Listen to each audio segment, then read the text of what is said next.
All right, folks, you're live with Lives with my man Dusty. We do this every Tuesday most of the time, but today it's about to get live, folks. It's about to get live. Before I do all that, let me do this. From the West Coast to the East Coast and everything between, folks. From Eve After Dark to concerts in the park, you're live with your boy Lonzo, the Godfather of West Coast hip hop. This is how we do it every. Why am I off screen? But it's gonna be all right. We're gonna figure it out in just a second, y'all. All right, Dusty. I just slapped something and disconnected something. Can you see? Gotta love technology, man.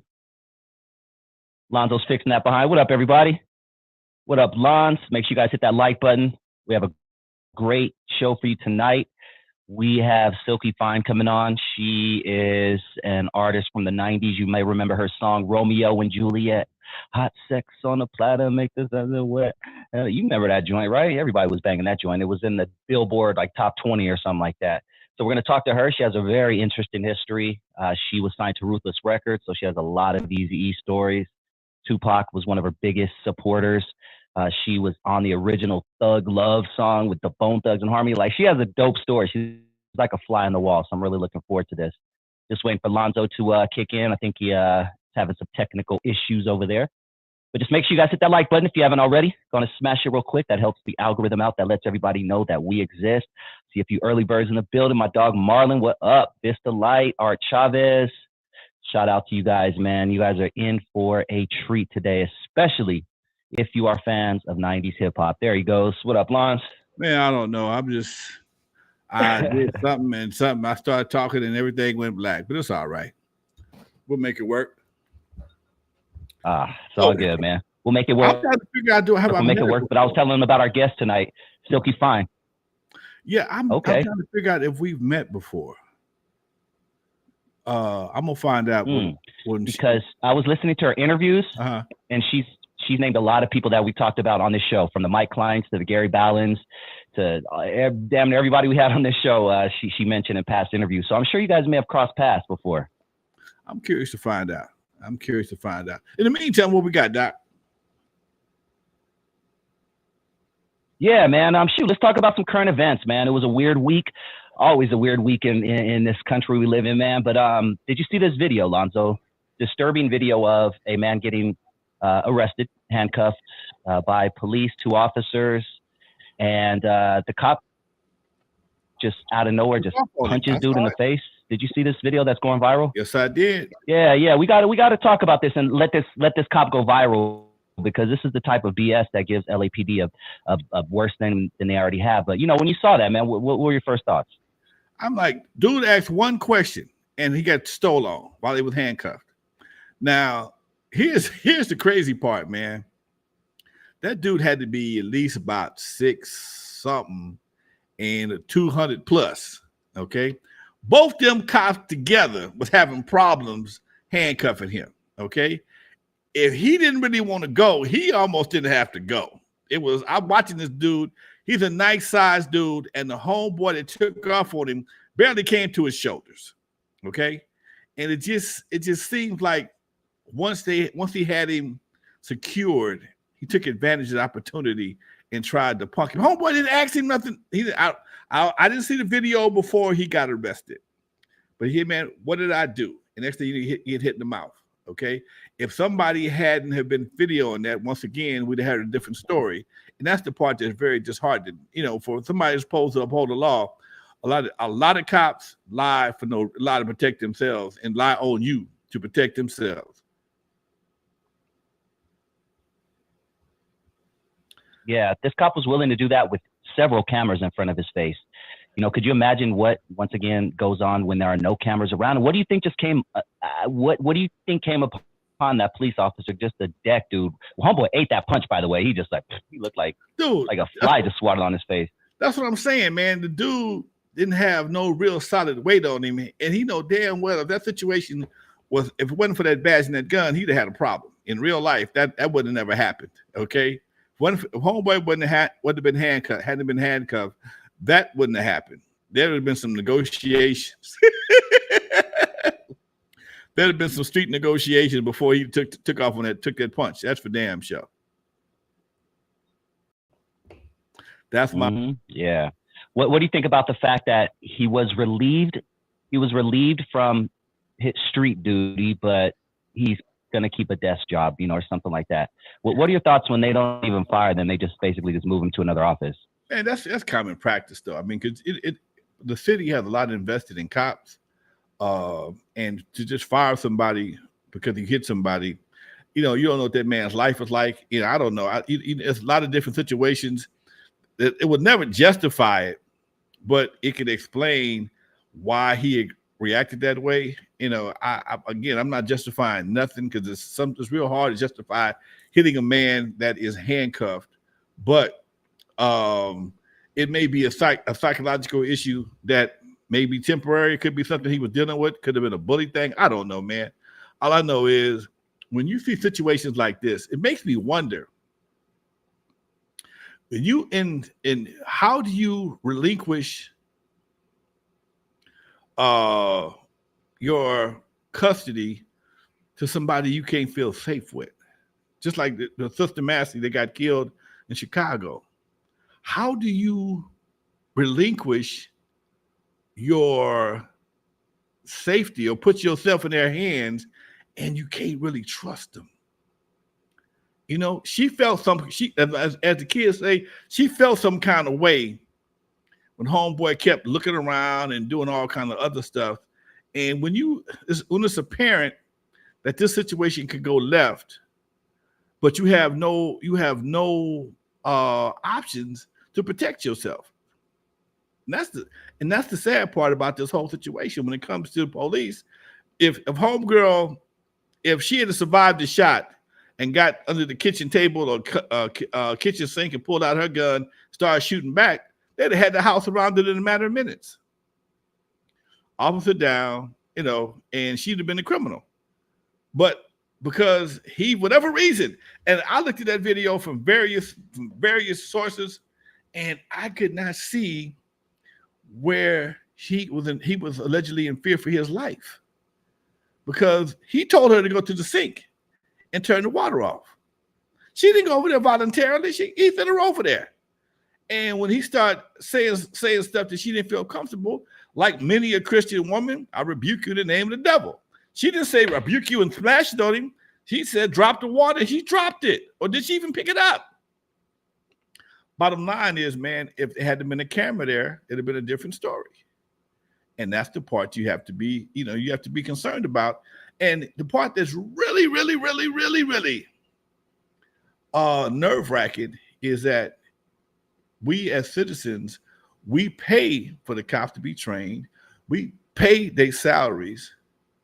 And when they do something like this, we pay again for their indiscretions, which is not fair, man. Yeah, he lost his job. He may lose his freedom, but we got to pay the ticket on that. And my opinion is the policemen's union should be the one paying for that. Why are the citizens footing the bag for everything? That's a good idea. Why are the citizens footing the bag for everything? We pay for your training. Obviously, there was some issue. Something may have gotten passed. Well, he shouldn't have been a cop in the first place. Anybody got two DUIs should not even be driving, not long have a gun in the badge. But somebody let him back into the force again for two DUIs, and now he does this.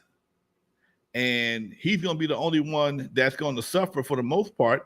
But there needs to be some other situations. It needs to go a little higher up the ladder to find out how he keeps getting jobs with this kind of record. He should be a security guard someplace. No disrespect to security guards. He don't need a real gun in the badge, man. He don't have the self-discipline to even conduct himself as a regular civilian, not long an officer. Or does he think because he's an officer, he can do what he want to do? And sometimes that's the case. A lot of guys feel because they got a gun in the badge, they can wave that badge in front of another officer. They let them go home drunk. Obviously, 2 times that didn't work.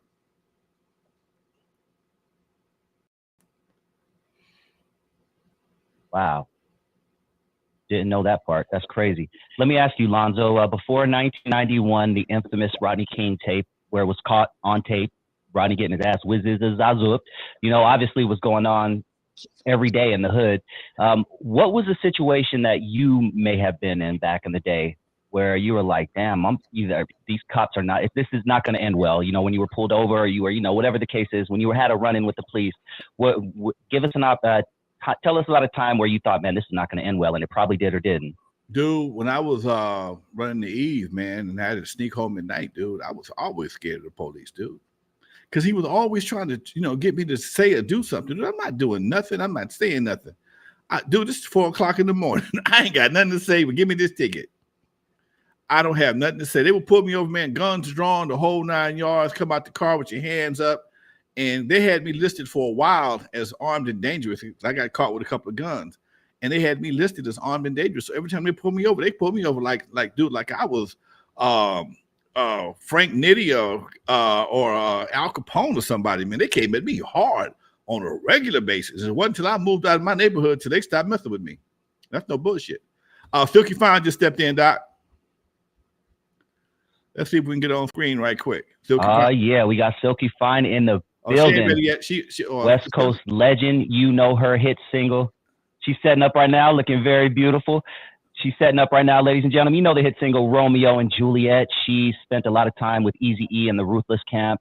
She was supposed to be on the original Thug Love, but her verse, which was very dope, and we're going to play later, was axed. We can't hear you, love. Make sure your mic isn't muted. But we're going to get all answers to all those questions tonight. Hit that mute button, love. It's like Romeo and Juliet. Hot sex on the platter. Come on with it, baby. She's saying something. She got it. Yeah, just let me see. Does she look muted? She's not muted. Nah, I don't see. Yeah, hold on. She is muted. Hold on. She's muted on her end. Maybe. I see her. Her mic is off. Yeah. End. Oh, okay. Yeah. Unmute your mic, baby. Your mic. Yeah, there's a mute button on the left. If you hit. Turn your mic. You hit. Your mic is on. Should be a mute button on the left. I don't hear nothing though. I can't tell. I know her mic is definitely on. I see it on. Yeah, I see it on now. Maybe go out and come back in. Yeah. Go out and come back in. Worst case scenario, we can always audio her in.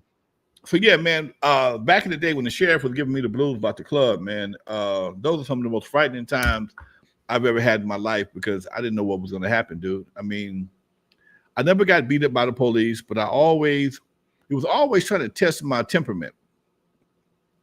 See if I would say something smart or give him justification. I didn't want no parts of this dude, man. He was a snake. I knew he was a snake. Everybody told me he was a snake, so I didn't have to verify his snakedom. I knew he wasn't right. So why would I, at 3 or 4 o'clock in the morning, trying to test my manhood by letting him whoop my ass with that flashlight at the Billy Club? That's some dumb shit. Okay, I don't need money that bad. So I found ways to avoid him. And like I said, when I moved to Dudos, that's when I finally shook him. And later, I guess he was kind of satisfied because the club was closed by then. But he didn't know we just moved around the corner to Dudos. But Dudos was Compton PD at that time, so nothing he could do with us. And I just snuck down El Segundo, came up Main Street and pulled up my driveway and went home. Same thing I did before, but he didn't know my moves because at that time, when Dudos opened up, we were closing at like 1 o'clock in the morning. Let me see what's happening here. Hey, darling. Hey, my family. There you go. There you go. How you doing, darling? How are you, fellas? We are doing fantastic. Doing very well. Thank you so much for joining us. It is definitely a pleasure to talk. Definitely an honor. I am a fan of Lonzo's. Are you, Sylk-E? Have we met before? Okay, so back in the day when I was like 14, I used to run rappers called the Rappeteers. Okay. And I was in a group called the Rhymelettes. Okay. And over there, Ludos and Eve After Dark, we were getting these rap contests. Okay. So back in 1994, we were in a rap contest, and it was called the Best in the West rap contest, and it Okay. was hosted by you and Ice-T, and Okay. we was at a spot in Compton, and I'm like going back to the 80s. And I'm like, Lonzo is the man. He doing the club. So my grandmother lived at 120th in San Pedro. Okay. So I'm like 16, 17, sneaking all the way, mobbing down Avalon, and put a hole in the wall. I was destined to meet Eazy-E. It was just like I was going straight to the cut. Okay. All right. Where'd you live? My grandmother stayed at 120th in San Pedro in some apartments across the street Okay. from a big apartment that they used to call the rat hole. So Okay. Okay. my Okay. grandmother right off the corner on the southeast side. And then the other apartment was the rat hole. But then I actually grew up on 110th and Western. Okay. So I went to elementary with Ice Cube. You know, we all Okay. grew up off 110th over there in that neighborhood. All right. That'll work. Now, how'd you hook up with Eazy-E? I used to always tell my grandmother on 120th, like, N.W.A, that I gotta meet them. Like, I want to be with Ruthless Records. And the day that I buried my grandmother, I had kept leaving. I got a hold to Shari Henry. Shout out to Miss Shari. I got a hold to the phone number, and it just said Eazy-E assistant. So of course I was very determined. I would just call that voicemail, leave freestyles, and freestyles he never responded because I was more of a hip hop intellectual type of rapper. I Okay. was trying to be the gang. So I buried my grandmother and I'm frustrated. I'm like, always promised my grandmother I'm getting with Ruthless Records. So that day we buried her. We came from the cemetery. We at the house having a repast. I checked my voicemail. It was Eazy-E. He responded because on this particular freestyle, I dissed him. The other ones was Lyrical Miracle, no callback. When I called him a little punk Okay. mother, the little bitty D, and I didn't want to F him, and nigga, you ain't shit. That got the call back. Hold on. This is getting good. Hold on. Well, you breaking up a little bit, but this is getting real good here. Man, man, that's how I got with the good Wait, old wait, wait. label. Hold on. You broke up a I little know bit this. there. Who had the little bitty D, and how did that? You missed the Sounds good whole on my end. about 30 seconds of your conversation with the little bitty D and more. Right. Okay. So, I was always articulate. So I'm hip hop, miracle, lyrical, and those messages didn't work. But the minute I was angry from burying my grandmother, get back to the house. So I dissed him. And that's the record, the freestyle that got his attention. Cause I'm like, you ain't shit. You a trick with a little bitty dick I went hard on him. Called him a punk, a fake gangster, and next thing you know, about an hour, I got home, I checked my voicemail, and it was Eric saying he was gonna send Rhythm D over to pick me up to go to the house in Norwalk. Okay. Went to the house, I love that story. freestyled in person. I went to the house, freestyled in person, and next thing you know, I was offered the record deal. Wow. All that from a diss. Now, Easy had a vision of having a girl gangster group, right? Right. Yeah, that was us. Definitely. How did GBM come across? Tell us about GBM, Gangsta Mentality. Yeah, Eazy-E handpicked our group, and we was like his female N.W.A. He, heard all my voice messages, called me. I went over to the house in Norwalk with Rhythm D. He told me to rap on the spot. He liked my energy. He was like, "You want to be with Ruthless Records?" So then my homegirl Big Chan, she knew Easy through Battle Cat, but we all grew up together. Me, Chan, Diamond, and T-Ski, but we weren't a group. So Eazy-E made us a group, but we all knew each other prior to being with Ruthless Records. Okay. Now I'll tell you something that was crazy. My boy sent me a video, and my boy Chill is in the video. Right. Now that's my dude from way back. I've been on that brother forever, and I'm like, I know that dude, because he looked a lot Right. younger. And I'm like, okay, so what? That was he on the high sex video? Was that the high sex video? Yeah. But see, yeah. So Okay. we brought something different to the West Coast with that record. Okay. It wasn't your average West Coast. Everybody was on that gangster shit. Right. But I had outgrew the gangster shit because Eazy-E was gone, Tupac was gone, and I just was like, I'm a mother now. I got to start carrying myself different if I want to survive in South Central. Okay. Did go ahead, Dusty. I'm sorry. Yeah, no, it's all good. Your story is very deep. So let's take it back just a little bit, because I want to go back to the hippity hop time with you doing your lyrical miracle stuff. You were a fixture, or you spent a lot of time at the Good Life. Can you You did your tell us history. about those days? You know, before you got signed, and some of your experiences. Yeah, Sure, I know. My girl, do it. Talk to us. Can you hear me? Yeah, you can't see you, but we hear you. Can't see me. Can't see you, but we hear you.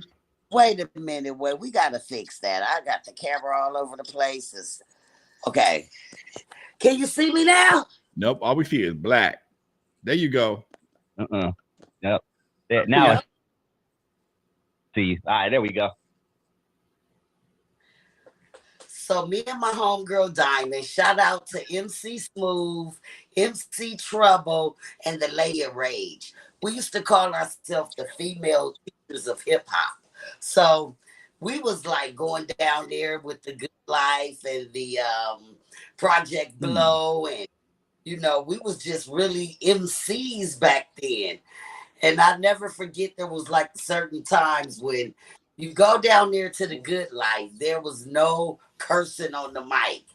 And I mean, we was just getting into the hardcore stuff because we were like, you know, it's gonna be, we gonna be rappers or we gonna be gangsters. We gotta make up our mind. Because the communities that we lived in, it was more gang environment than artistry and hip hop. And even in the Lamert area, the Good Life was our escape from really being caught up with the real gang members. Because there was some that came through. Man, good. I want to hear this. Yeah, there was. You breaking up real bad, baby.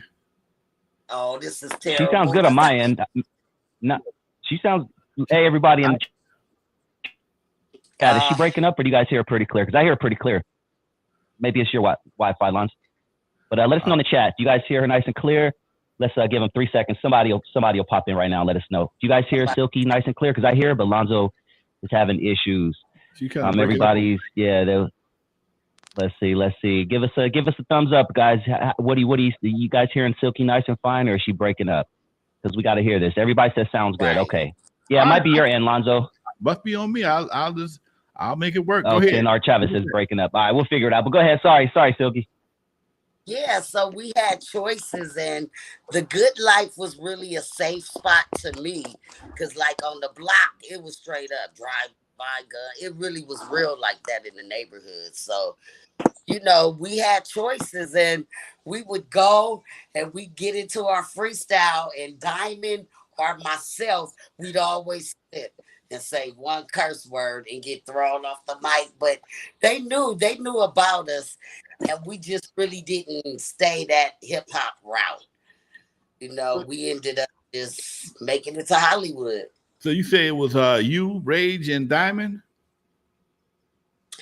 It was MC Smooth, MC Trouble, rest in peace. Wow. Diamond, the Lady of Rage. This was before Rage even got with Death Row Records. And we called ourselves the female teachers of hip hop. Okay. And that was our through. And then we lost MC Trouble, and me and MC Smooth we're really close to this day. Me, Robin, Rage, Diamond, we're all still, we still stay in communication. I want to interview Rage when you get. I want her. I want to hook up. I want to interview Rage. Oh, you gotta get the girl. You and everybody else, man. Yeah, we've all been. Yeah, she doesn't do many. Rage is a Gemini. She'll come holler at us. I don't do many either, but when it comes to the history of this West Coast rap, I also feel like Cam, MC West Coast Cam, if thank goodness for the internet, because if we don't use these platforms, the people that's really in control, they would write us out of this hip hop history. And I just feel Totally. like, I backed up. Facts. That's why we do this show right here. Huh? Yeah, he's right. You're right. Yeah, they will write us out. They will write us right out of the game, and everything will start with Eazy with N.W.A. They would write us out of this history, and I didn't participate on his last album when he was dead. I participated when he was alive. So with me being a West Coast solo artist that not only performed a #1 hit Billboard chart record, I wrote the record. I wrote the album. So people got greedy when the millennium hit. They didn't want to give you your credit. We didn't have bosses out here that would work with female artists because they could talk they mess about Suge Knight, but he ran Death Row as a record company. He had Jewel. He had Rage. I mean, they weren't afraid to let our women get down with these fellas. Tupac, he rapped with Storm. He rapped with Sylk-E Fyne. He rapped with GBM. He died. So the people that are left, I love my dog pound. I love Snoop. But it's just a history. Our concerts, they're all repeats. It's the same old. DJ Quick, dog pound, sugar free. I'm the same female that contributed and did a lot on those records, but intimidation is a motherfucker. You know what I'm talking about? Can't screw me. Hey, Silk, you know what? You're right. And I've been the litigations of writing my stuff and having to fight to get my credit. So that's a whole book and a documentary. Yeah, because folks will get you if they can. Oh yeah. Oh yeah. So then, like Sylk-E today. Hey, Silk, I have a question for you, love. Yes, love. I apologize for the echo, everyone. But you talked about contributing to songs, and a lot of people may or may not know that you were on. First of all, you and Pac had a great relationship. You were on the original Thug Love song, the classic song with Bone Thugs and Harmony and Tupac. Your verse was ended up, being taken off the song. But can you tell us about that time, how you specifically put that song together? But before you do that, I'm going to play your verse from that song because it is a fire verse. And we shouldn't have a copyright issue because it was unreleased. But if we do, I'll just delete it later. But this is our girl Sylk-E right here on, in 2024. on Thug Love. Yes, that Thug Love.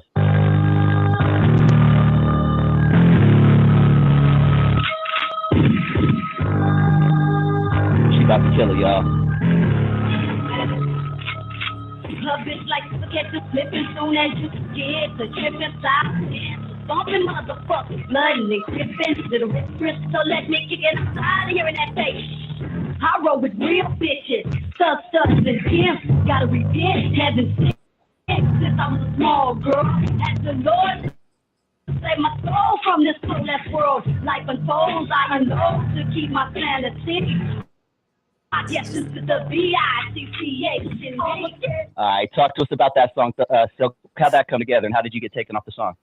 Man, because Eazy-E died, Tupac died, and it was more of a business move for Ruthless Records at the time. I was in the group GBM, which Tamika Woods dropped everybody from Ruthless other than Bone Thugs and Harmony. So it was conflict because they looked at it like a record with Tupac. Oh, this is going to be a group song, which it would have been a group song. But I made the connection to make the record happen. So you made my homeboy Tupac turn in his grave when you took my little 8 bars off of a record. So that's when I knew, like, I intimidate artists. Like, y'all way from Cleveland. Like, I really had love and a relationship to make the record even happen. I made the record happen with Snoop Dogg, Busy Bone, and Sylk-E Fyne. So then when my powers start rising as a woman, it was like, who told y'all something about me? Like, did you get a threat? Because it just became weird. It started being like ghost, you know what I mean? Like, nobody did anything to anyone. Nobody stopped anyone's income, had anybody robbed, had anybody caught up, jumped on, none of that stuff. The only thing I could think of was intimidation. I guess they didn't like saying, damn, the homegirl ate y'all up on that verse. But it's always been love. Bone Thugs and Harmony. We still remain a family. After it passed, we was hurt. There were certain things that I saw that I didn't like, and I always been outspoken. So Tamika tried to get at me, Big Chan, and said that we were easier to work with and she would do a deal with us, but not the other 2 girls in the group. And we weren't with it because that was handpicked Easy's vision. And our records, like Bone, did come and we were due to be released before them, but they came through a whole bunch of men and they did they shit. We still had an EP that was unreleased because Easy didn't even live to see the success of Bone Thugs and Harmony. So yeah, it was crucial. Yeah, Wow, that's yeah. interesting. Let me I al- let me ask you. Despite yeah, common misconceptions, Silky, despite common misconceptions that Easy didn't fairly pay some of his artists, you had a different experience. I mean, Easy, from what I've heard, took very well care of you yeah, and the other members. Per diems. I think yeah, he even offered you a house or something. Can you talk about that aspect of Eazy-E's legacy and how he took very good that- care of you guys? yeah, and that's why I'm like, wow. Eric, one thing about Easy, he had a a ear and an eye for real talent. And then his vision, what he put into gangster bitch mentality was we wasn't gang banging bitches, but he just told us always keep a gangster mentality. They're gonna try to play you. They gonna try to. So it was more like women that didn't take shit. Our first experience, like getting our per diems and paying our rent every month. And we were a 4-girl group. But back then in 1994, when he gave us that $150,000 record deal to us, we was like, we didn't give a fuck how many ways we split it. We had us 50,000 in the bank. We was living really, really large. And it was a funny story because when Bone Thug and Harmony came, I was pregnant with my one and only child. And the other girls in the group was, hey, fancy and free. So everybody kind of linked up with a Bone Thugs and Harmony. And when we got that advance money, they was taking Bones to Magic Mountain and living in hotels and driving rental cars. And I was always practical. I went and moved from Rialto and me a little condo. I bought me a Ford Festiva, her shit. So it was like, oh, you got that little ass tuna can. Well, 3 months later, I still got my tuna can. I still got my apartment. And y'all done ran through 40, 50,000 in about 2 months. Wow. We laugh about that. And then, no, Eric, he always had our back. Like, when I got shot in the finger, he showed up to the hospital. I mean, I damn near want to say he had tears in his eyes. He was he was such a compassion. I can say he was such a compassionate person. Hmm. And then at my short time with Ruthless Records, I can always say that if you came to work, he was gonna let you work. If you came to bullshit, then they like, well, how was you on the record with Eazy-E? And how was you in the video for the love of money? And because I was pregnant, I business, I wasn't freaking leaking, liking, sneaking, creeping on the side. I was just busting, pregnant and all. Nobody to this day. Freestyle, I'm about to give it to you. I'm not trying to be the best, the dopest, the best, the baddest. It's just the artistry that God give us. And if you don't use that, then you lose it one way or the other. How old were you when you got signed to Ruthless? I was just turning 20 years old. 20 1990 years old. is when I met Eazy-E. Yep. Wow. Okay. So he did. How did you feel that day? He got the sign. It was just like, whoa, God. And that's why I say you have to be a strong woman from these obstacles, because he saved us. He got Big Chan about the 60s. He got me up out the hundreds. He got Diamond up out the 40s. And he really saved us, because at that age, 19, 20, we had one foot into the game and one foot on chasing our dream. And I would say, when he put us all together at that young age, it prevented us from being full active gang members, because we was well on our way. Who produced y'all music? We had producers like Rhythm D, we had DJ Yella, and we had DJ Unique, and Mike Smooth even did a couple of tracks for us.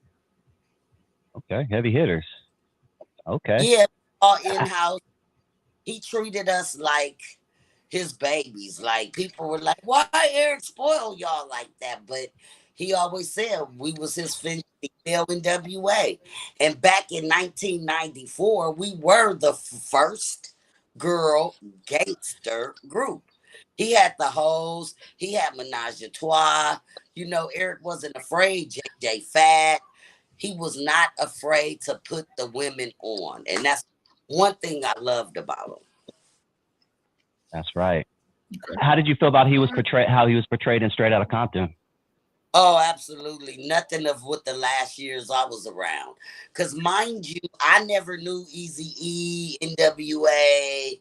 I never was around that era, ever. I can't tell one N.W.A. story. When I met Eazy-E, there was no more N.W.A. the group. He was doing his solo project. I was ghostwriting. I was in the studio 24/7. So, the short time that I knew Eric, I would say in those 2 years, he never was promiscuous to me. I mean, the hoes gonna be the house. They was throwing it at him, but Eric wasn't an aggressive guy. Every pretty girl, he in their face. So it was weird to me, because I'm like, Eric is very standoffish. Like, he's not just this wild touching and slapping girls on the butt. And, he was very well mannered, low key. He wasn't aggressive and obnoxious. And, he'd rap them records. I'd be like, you the real studio gangster. You just a Jew trapped in the black man body. Because he didn't act like he was from Compton. The nigga was intelligent. I love that. I love that, dude. Yeah. Hey, you have a similar feeling, Lonzo, about, let me ask you, Sylk-E, and maybe you and Lonzo could talk about, what do you feel about how he supposedly passed away? Personally, I just feel like it was a setup, like it was a conspiracy, because to this day, now if there were multiple cases and they're like, oh yeah, full blown AIDS, and but just for Easy Eric Wright to just out the blue, not Liberace, not Magic Johnson, not a list of people who have been allegedly detected with this virus. I've never seen such thing in short time. We saw Eric, he was Right. regular. I totally agree, babe. I totally. That's what always been my concern from day one. He was black as a piece of licorice. It was just unbelievable how he deteriorated, as if something just ate him up. So I still have issues unless I can find another person or other cases of full blown AIDS. 8, 9, 10 days later, you're dead. Like, I've never heard of it. All right. All right. We Yeah, live with Lonzo Silky feels the Fine, same way, I folks. believe, Got a huh? little choppiness, but we still here. She dropping Yeah, it like it is. She's keeping it Yeah, 100. yeah, See, yeah. and people, some folks were trying to figure out why I wanted to get a street named after Eazy-E, because Eazy was a good dude. that's right. Don't let his stage persona affect your common sense, because he really wasn't that dude. He was a cool brother. He did what he did. Everybody got a history. Everybody got a past. Right. Everybody got a past. But he looked out for a lot of folks. He So did. And he took his negative situation and built the empire. And one of the first guys on the West Coast to do it. So I just feel like, after Eazy-E, after all right. Tupac, after Suge Knight, when they disappeared, our West we didn't have them leaders to keep our name. So then you got New York came through, wiped us out. Diddy opening up businesses, companies, all out here, networks. And then you got the South. They came with the dirty to the swag. The West Coast does not have enough support and unity out here, because I had to stop going to the concerts. I'm tired. I love my homeboys. I love them. But you guys didn't do right now. The women are winning in the game. Shout out to Lotto. That's You got facts. Ice Spice. You got JT. You got uh, uh, Hmm. so many female artists. And we got them out here on the West Coast. But the cold part about it, the men turned into bitches. Like, you guys won't. Didn't you come, Ooh. woman? These females, shouts out to Lily Baby, Ash Bash, Lily Baby Bop Bop. Like, I inspire a lot of the young females, and it's sad that after Romeo and Juliet, none of our girls hit the Billboard charts. Nobody gets support. No rapper from the West Coast that's the big kahuna put out any female rappers. So Hmm. to me, we're still losing as a West Coast culture. Our support systems suck. Our radio stations suck because they don't play. We used to have K Day was about new artists. K Day was about pump it Right. or dump it. Now all our new artists, only outlets we have available is the internet. And thankful for that, because you can make a lot of money if you know what you're doing on that internet. But yeah, I just don't like that. All these women are out. They took over the BET Awards, and you don't have no female West Coast artists in this day and time. It's not just Wow. Yo Man. Yo. That's a good point, babe. I didn't think about that. It's That's an not excellent just Yep. point. fine, but none of these young ladies are getting the support.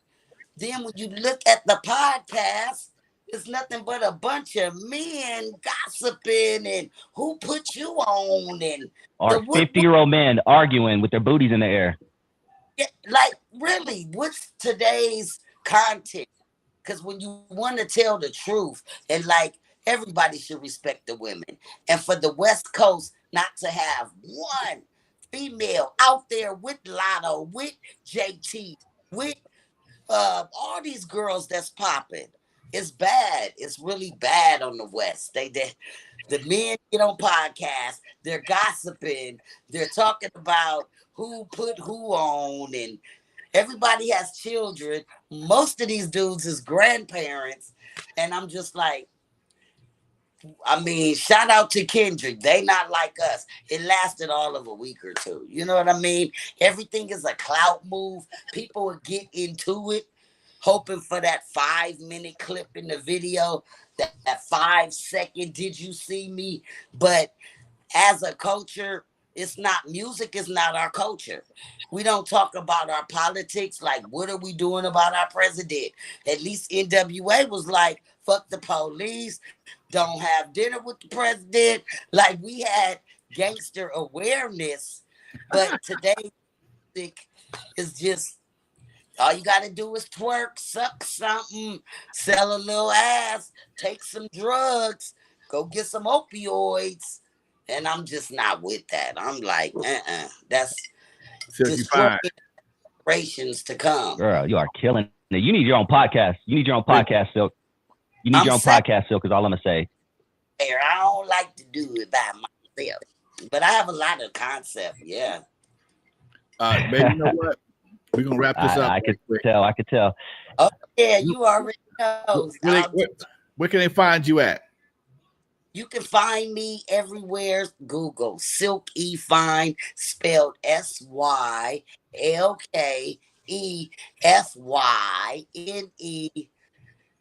Sylky Fyne. So if you look on TikTok or Threads or whatever, that's my name. They just don't know how to spell it. All right, baby. We're going to bring you back. Before you go, hold on. Before you go, Eazy-E, hey, before you go, I got to answer this question. Go ahead. I got to answer this question for Eazy-E real quick. He wants to know if there are any unreleased GBM material, or is everything already out on the internet that we know of? Yeah, well, we do have 1 or 2 records. We're working on getting them remastered because the sound is so distorted from back in the day. But we're trying to put together something for Eazy for his upcoming birthday. So we're not going to talk about it. We're just going to see what happens in a month or two. And hopefully those unreleased 2 jams will drop a hot single with an A-side and a B-side. And it features Eazy-E. So we just got that record that's never been released on YouTube. So we're putting some things together. All right. There you go. Silky Fyne in the house. Thank you so much, love. It was a pleasure. Thank you. For coming through. Much love to my man, Kurt Walker, for hooking this up. That's my dude. That's my booking agent. I got a booking agent now. We got a booking agent now, Doc. What's up, baby? I got your number now. We'll stay in contact. Oh, yeah. Much love to the N.W.A. because it's not without Alonzo. Thank you, darling. Out to all right, baby. I know you got me on lock. Mwah. Got Have you. a good one. All right. Peace, baby. Love. Thank you. Right. She did a one, drop. I love that. I ain't mad at it. All right, definitely man. We a got good about, one. Definitely a good one. 13 minutes Yeah, left. we got about 10 minutes. Yeah, I wanted to wrap up some stuff we talked about earlier. No, please do. Earlier, I wanted to address some of those things before we got out of here.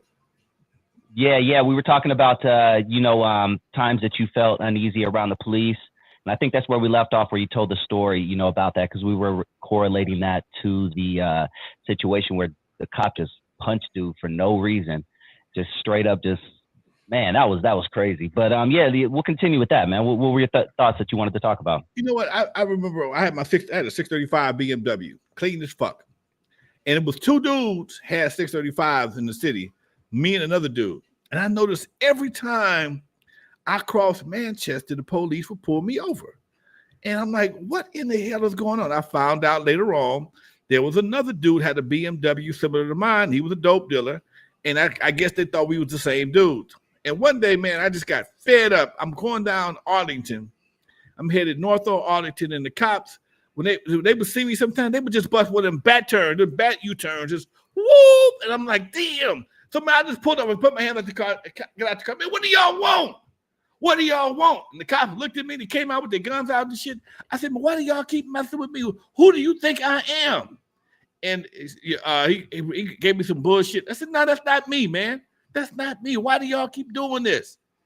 And dude, after about 15 minutes, I was pissed off. I was pissed by now. I had my hands up. I wasn't stupid, but I'm like, dude, why? Because I had a girl lived on 39th in Arlington and Western. I go pick to her pad, And every time, whether it was coming or going, man, they pull me over and give me a hard time. I'm like, who in the fuck do y'all think I am? And they finally told me what it was. It was another dude. Of course, I don't know whether they lied or not, but it's a 635 BMWs. I had Lorenzos on my ride and shit. And mine was like a bluish gray. His was a dark blue. I guess they too colorblind to figure out what was going on. And they finally eased up off my ass, man. They finally eased up off me. And it just for a while, it was really a hectic time. And that combined with the sheriff. Shit, when I went to jail, the last time I went to jail, I think I told you, they lost my clothes for like 2.5 days. I was scared as hell, dude.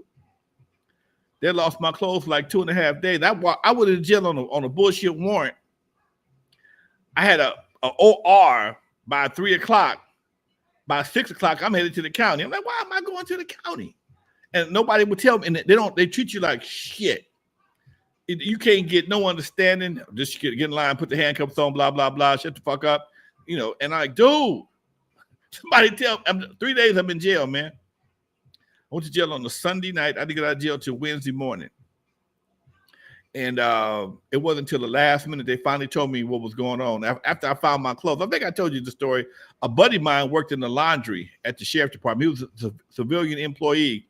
And a buddy of mine who was in my car club, name was Neckbone. Neckbone worked in the laundry. He saw me sitting in jail on the bench. He's like, Lonzo. I said, Neckbone. I got up to walk over to him. Almost got my ass whooped that time. I had to sit back on the bench. Cop walked me over to Neckbone. I told him what was happening. He found my clothes for me. And now I'm ready to go home. But again, dude, it just was, when you get in that system, man, it's like getting a spider web on you. Because no matter what you do, you always try to, you get it off of here, it's over on your hands now. And it's just, oh my God, it's just horrible, dude. It's just fucking horrible. And that was back 40 years ago. I don't know what it's like now. I ain't trying to find out. I'm not trying to find out. Damn. So yeah, Doc. And that's when the cops were bigger. And they would whoop your ass a lot faster. Wasn't no sensitivity training back then. It wasn't a lot wider. Oh, a lot wider. See, back I think it was in the mid 70s, late 80s, they dropped the weight and the height limit for police because the ACLU said it was a form of discrimination to discriminate against a person who wasn't a certain height or a certain weight. Because back in the day, you had to be at least like 5'9", 5'10", 170, 180 pounds to be a cop. So they dropped the weight limit for the men. Then the women started complaining. So now you got cops now, man, 5'3", 5'4". The average brother is 6. So you running up on somebody, you know, damn near twice your size. And that's, if you looked at that video, both those guys were not big enough to handle that dude. If it was been a football team, a football game, they would have got smashed. He was a big dude. And for them to put hands on him like that for no apparent reason, nah, man. Only one guy did it. It wasn't like the guy, you know, the guy was, he was like, he wasn't even turning around. He was like, you know, turning around. He was resisting, but he wasn't resisting. You know what I'm saying? He was like trying to figure out what the hell is going on. For these cuffs get too tight, can we talk? And nah, man, take this left hook upside the head. Yeah, man, that was crazy, dude. Yeah, it's interesting that it's still going on. You know, Lonzo, you talking about when you started driving and things like that, and you know, your Beamer and all that. It reminded me of when my son first started driving, and just as much as I taught him how to do a U-turn, I taught him how to interact with police when he's pulled over. You know, respectfully, you know, you could cuss them out the fuck out when you want, when you pull off, but it's yes sir, no sir. Show them how to reach for his shit without just going for it. Did your father, I'm assuming your father may have given you the same type of knowledge back in the day? Because I know your pops used to get sweated by the police too. Yes, my old man gave me he gave me the lesson and with the police. You know, he told me, man, you gonna go to jail? No, I'm not. Yes, you are. And he said, I hate to tell you this, it's just a process of being a black man in California. He said, come on, dude. Now I don't ever remember my daddy going to jail. I can't recall my daddy ever going to jail. I can't say that. My old man would drive lit. He drive with a gun in the car. When he drove, a lot of times he drove with us kids in the car. And even back then, they would have a little more consideration for people when you had your kids in the car. They might not do as much to you. Because my old man, anytime we went to Linwood, that was a family affair, baby. We get out of the highway, it was a family affair, okay? I'm 7, 8 years old. My sister in the car, my brother in the car. Mom might not be in the car, but we going down Imperial Highway. He had buddies lived in, worked in off of Long Beach. He had a buddy that lived off of Long Beach. Shit, we are going. Everybody, let's go. And but yeah, he definitely gave me the speech, man. He definitely had to give me that speech, and I'm glad he did. He said, "Man, look, your job is to get home, just like his. And once you achieve that goal, then you are right. But the streets are his. You can't fight. We can't win that one. Just like homeboy other day, man, was riding down the street, running from the police with his girl and the baby in the car. You see that video? This brother was going out. Nah, he was avoiding the police. He already got pulled over, did some other stuff, and he was running from the girl, running from the police. Now he's been known to go live while running from the police, but this time he got somebody in the car. He got his girlfriend and his baby in the car. And the girl was pleading with him, man, pull over, let us out the car, do something. But what his fool didn't realize is while she's pleading to get out the car, he's racking up fucking charges for kidnap. Two. And you got child endangerment and you got kidnapped. Dude, you just bought you an all-day ticket. You know, they're going to kill me. They're going to kill me. No, they may not kill you, but your ass, you ain't worried about driving nowhere no more. This is the last thing you're going to drive, bro. This is the last thing you're going to drive right here. Driving will no longer be a part of your activities. And people don't realize, man, certain things, when you do certain shit, shit's over with, okay? That dude will never drive a car again, man. Ain't nobody going to bail him out of jail. His bail's probably going to be in the millions for whatever the cops wanted him for initially, plus the kidnapping and the child endangerment. Come on, man. I did see that video. I know exactly which one you're talking about now. The dude from LA, yeah. Oh, that was a crazy video, Alonzo. That shit gave me anxiety, man. That was really crazy, man. Yeah, that's right. Okay. Yeah, before we go, Lonzo, August 9th, big day. August 9th, folks. Coming up, man. Tell everybody about it. You know, before the Eve After Dark documentary, we started working on the N.W.A. documentary, and I was at Alonzo. That was back in 2017, maybe 2016. We started doing interviews and, you know, collecting footage, and it's finally finished. Been through a lot of shit, man. We went through COVID. The editor of the documentary died in the middle of editing, just keeled over and died.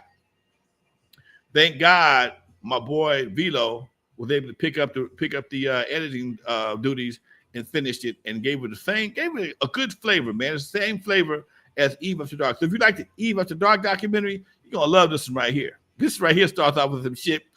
We got footage in this shit right here in this video from my personal archives, man. Ain't nobody seen in 40 years. Okay, I did a lot of TV shows back in the day, and I was on a television show, a couple of them, and footage from this TV show. We intertwined this the footage into the documentary to just show you it was a different time for me and everybody, man. It was a different time, dude, and that's the part I think I wanted to reflect on in the documentary, that I'm a different kind of dude when it comes to the streets, whatever the case may be. I was a different kind of guy back then. Somebody told me something today that it registered with me a whole lot. He said, man, everybody, they shook you because you were the disciplinarian. You were the disciplinarian of everything, because I have never met anybody's daddy. I don't give a damn who it is, except for Big Slip. So I ran this house, and I whatever I said, go. I didn't do it in a fucked up way. I did it very respectfully, but there's certain things I wasn't gonna tolerate. Never had a fight here. They got high, they got drunk, but I always, hey man, go sit down over there and have a seat until you can't leave here drunk like that, dude. Go and take your nap and holler when you wake up. And like Battlecat said, I trusted him. I never had a break in, none of that shit. Never had a fight over here with none of these guys. But again, I was a force that they had to deal with. Everybody couldn't deal with that, man. Everybody couldn't deal with that. They found that to be irritating, and because they answered to somebody, and that was me. I had to answer to somebody, And it is what it is, Doc. You'll see a lot of this in the documentary. But I'm gonna wrap. It's my time to wrap up, man. Damn, that hour went by fast, Doc. Yeah. Do your thing, man. I know, dude. Always All a right, good time, folks. man. Do your thing. Always. For those who never heard of me, I'm the first one to put Dr. Dre in the surgery, stuck Ice Cube in the freezer till he got cold on the eve after dark, 50-yard line at the Super Bowl. In the movie Straight Outta Compton, they played me like a hater of rap. Don't believe that Hollywood bull, because it was all cap. My history goes deeper than you will ever know. Just remember that N.W.A. stands for Not Without Alonzo. All right, folks, y'all be good. We out here, y'all. August 9th, Compton College, the film festival, baby. The premiere at N.W.A. Not Without Alonzo. Peace.